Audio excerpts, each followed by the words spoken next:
السلام علیکم ورحمۃ اللہ وبرکاتہ۔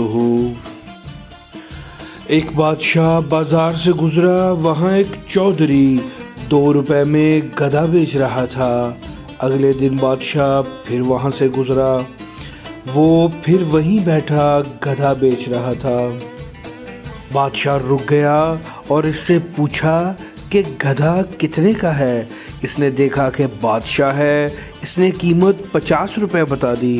بادشاہ بولا، کل تو تم 2 روپے کا بیچ رہے تھے۔ اب وہ گھبرا گیا اور گھبراہٹ میں اس نے کہہ دیا کہ اس پر بیٹھ کر آنکھیں بند کرو تو مدینہ کی زیارت ہوتی ہے، اس لیے اس کی قیمت زیادہ ہے۔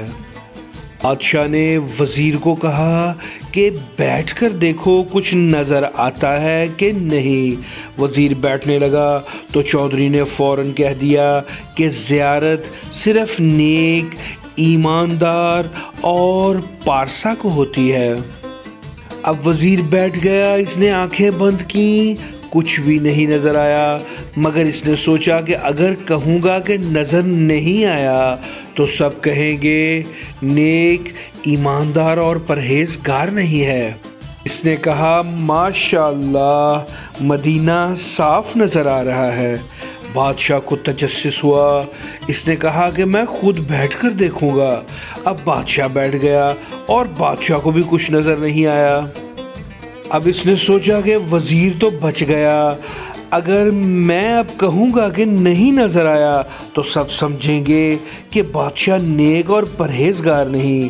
اس نے کہا، ماشاءاللہ سبحان اللہ، مجھے تو مکہ اور مدینہ دونوں نظر آ رہے ہیں۔